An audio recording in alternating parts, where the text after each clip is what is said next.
Start.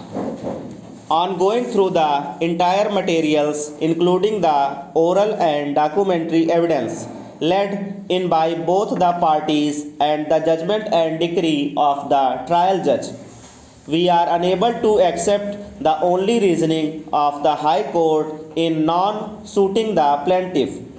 It is true that when the final bill was submitted, the plaintiff had accepted the amount as mentioned in the final bill, but under protest.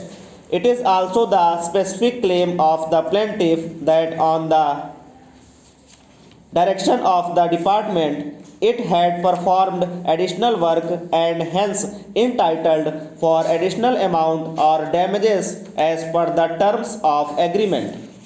Merely because the plaintiff had accepted the final bill, it cannot be deprived of its right to claim damages if it had incurred additional amount and able to prove the same by acceptable materials.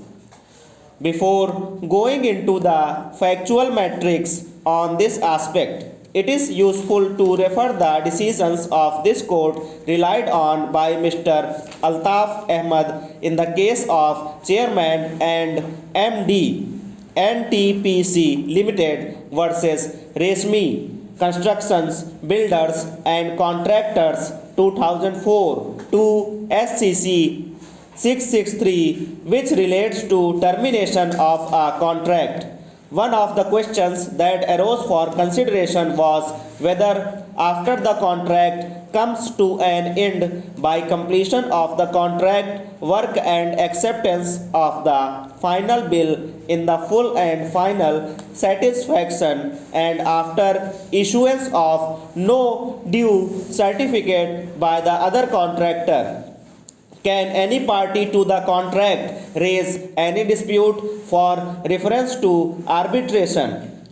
While answering the said issue, this court held even when rights and obligations of the parties are worked out, the contract does not come to an end inter alia for the purpose of determination of the disputes arising thereunder, and thus the arbitration agreement can be invoked.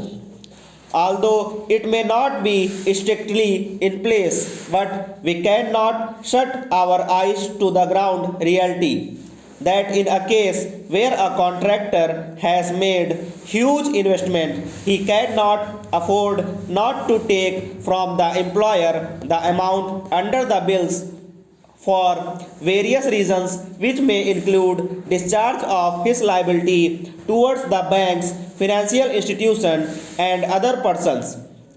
In such a situation, the public sector undertakings would have an upper hand.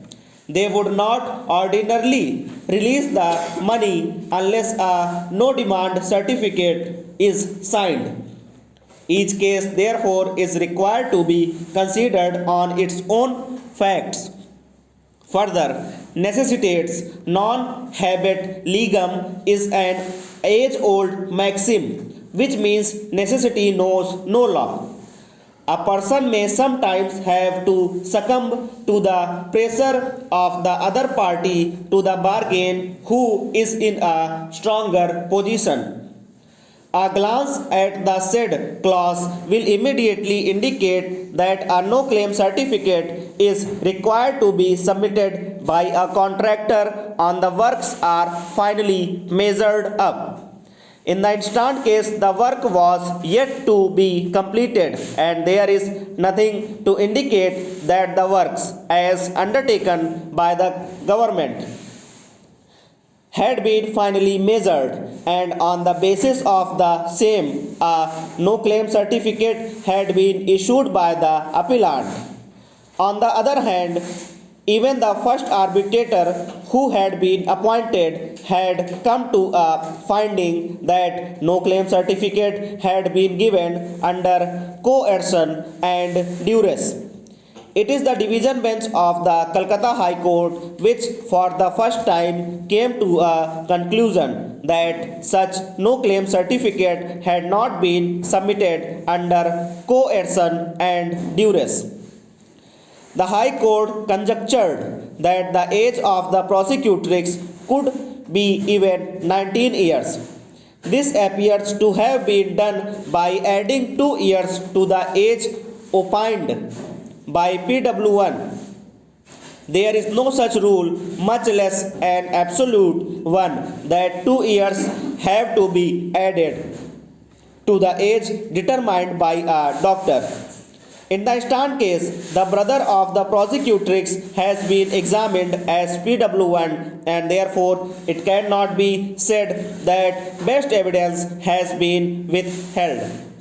The High Court fell in grave error in observing that the prosecutrix could be even 19 years of age at the time of alleged occurrence.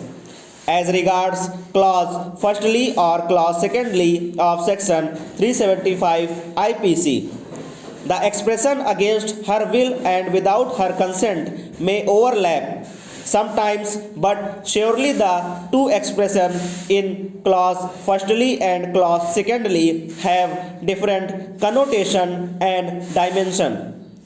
The expression against her will would ordinarily mean that the intercourse was done by a man with a woman despite her resistance and opposition. On the other hand, expression without her consent would comprehend an act of reason accompanied by deliberation. The concept of consent in the context of section 375 IPC has to be read with section 90 of the IPC.